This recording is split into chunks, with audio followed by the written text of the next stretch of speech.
Hello everyone and welcome back to Retrobra. Today we are going to continue the series of the Ultimate Survival Guide. I am surprised I have managed to do it for this long. But anyways, let's get into it. Today's first story is how to survive in the desert. Deserts are dry, harsh environments. Most have scorchingly hot days while the nights can be very cold. How to find water. Put a plastic bag over a desert plant and tie it closed. In time, water will collect in the bag. Look for signs of an underground well. You might find one at an old campsite. If you are short of water, do not eat. The body uses water for digestion. In the morning, use a cloth to collect dew from the surface of objects such as metal, leaves, and stones, and squeeze into a container. A mirror can be used to signal in the desert. Number 1. Travel at night or early morning when it is cooler. Stay fully clothed during the day to protect you from the sun and prevent water loss.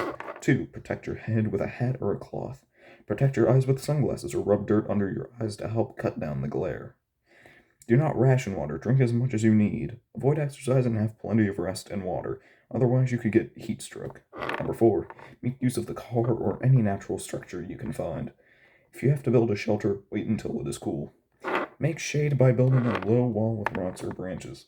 Dig a deep trench on the shady side for you to rest in. Always tell people where you're going and when you plan to return. They can then search for you if you fail to arrive. And I think we're okay without the lifesavers. This one I do think is a very interesting part. How to survive at sea. I think we all may need this one at one point. It's much more difficult to survive at sea than on dry land. Be prepared for emergencies by taking food supplies and navigation and signaling equipment with you.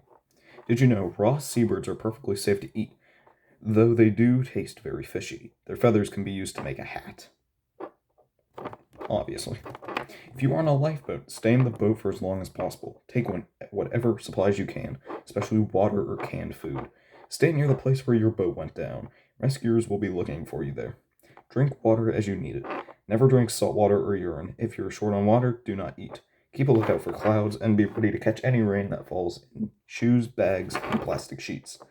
Make a fishing line from wire and wood or from twisted thread. It's safe to eat raw fish. You can fish both day and night. In the water, keep yourself fully clothed. Number 1. Hold on to anything that will float. Grab as much material as you can. Try to make a canopy to protect yourself from the sun, wind, and rain. If you do not have a life jacket, a pair of pants can keep you afloat. Tie the leg together at the ankles, blow them full of air. I do think we should read the lifesavers though. Number 1, a life jacket will greatly improve your chances of survival. Always wear a life jacket when traveling by boat. Learn to swim. This is a useful skill whether or not you are at sea. Being able to swim will make you feel more confident. Make sure an adult packs an essential items kit. This should include a first aid, water, dry clothes, canned food, fishing gear, a flashlight, and batteries. And the next one I think is my favorite. How to survive a deserted beach. Even has a nice little picture of palm trees on the island, coconuts, and a fire. Alright, most beaches offer plenty of resources for an intrepid survivor, including food, fresh water, and lots of materials to build a shelter. Now let's look at the 2 of these 1, 2, 3 things. Number 1, build your shelter out of the wind and well above the tide line.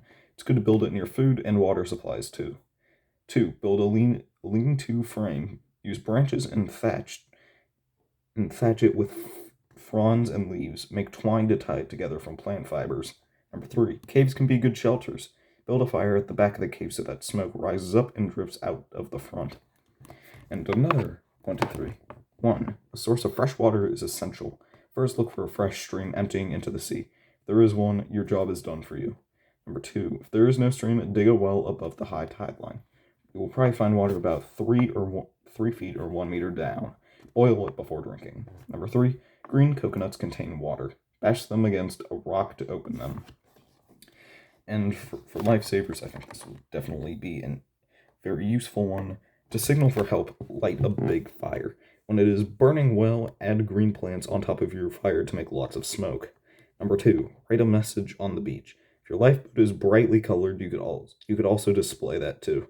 Also, use a mirror to flash signals to rescuers. And only eat food that you know is safe. What to do if you are caught in a flood? After heavy rain or rapid snowmelt, rivers and streams can rise very quickly and floods can strike with devastating speed. Right. After the flood, when you return to your home, do not use the lights before wiring has been checked. Use flashlights instead. Do not drink water from the faucet until you have boiled it for at least 10 minutes. Throw away food that came into contact with the flood water. And did you know, flooding takes more lives and destroys more property than any other kind of disaster? And just 25 inches or 60 centimeters of water can carry away a car.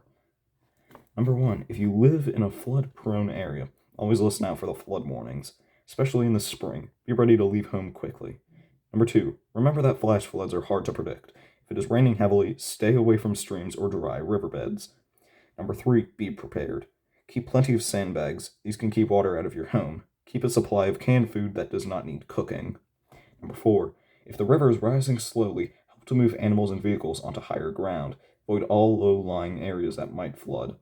5, help to lay a wall of sandbags around your home. You'll need to seal any places where water could enter.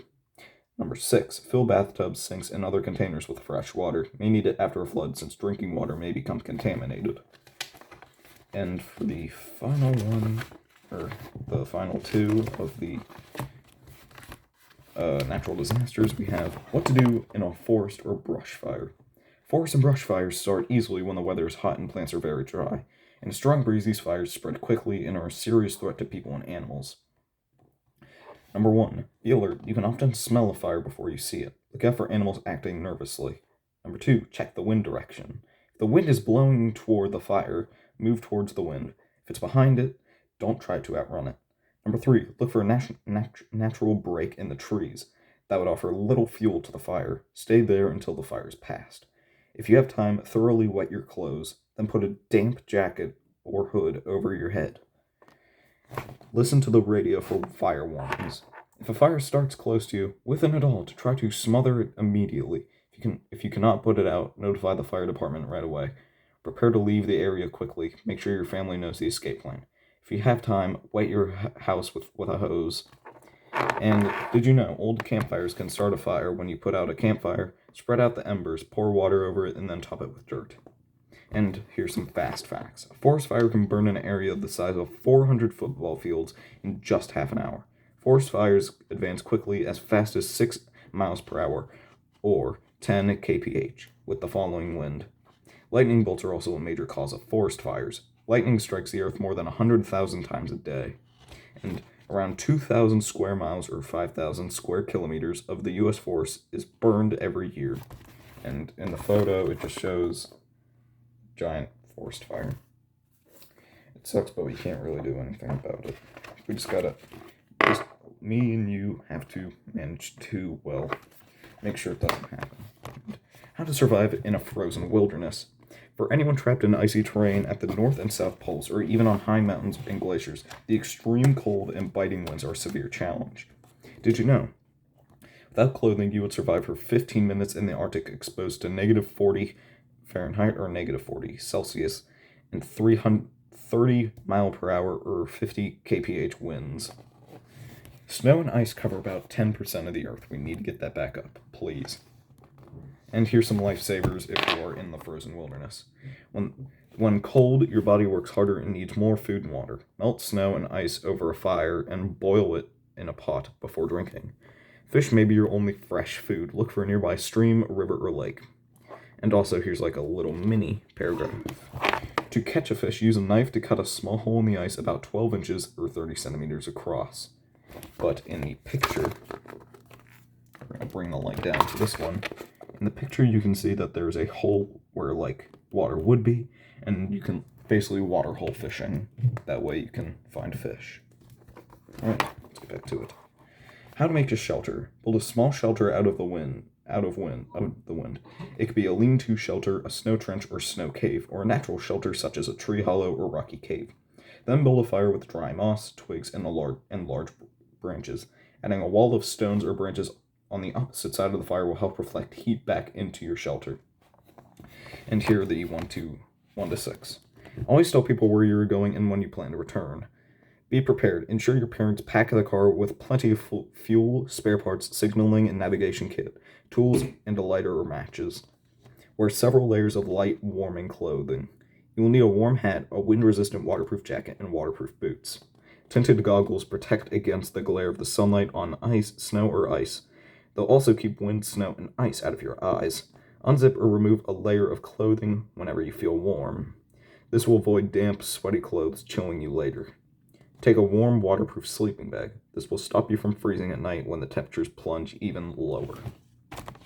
And yes, this will be where we end the episode today, tomorrow we will look at the human disasters. It sucks how the words are backwards when I'm recording, but that's the way it is. And the text on here is, many of the worst dangers are man-made. House fires, crowd crushes, and plane crashes are regular events. To stay safe, it's important to know the safety procedures. And that will be all we have for today's episode of the Ultimate Survival Guide. Alright, I will post a second video today, after this video is uploaded, showing you how freaking snowy it is outside today. Because yes, a lot of snow is, snowing outside today. And yes, this is me, Retrobra Coreagle, if you want to do that. And I will see you tomorrow. Goodbye.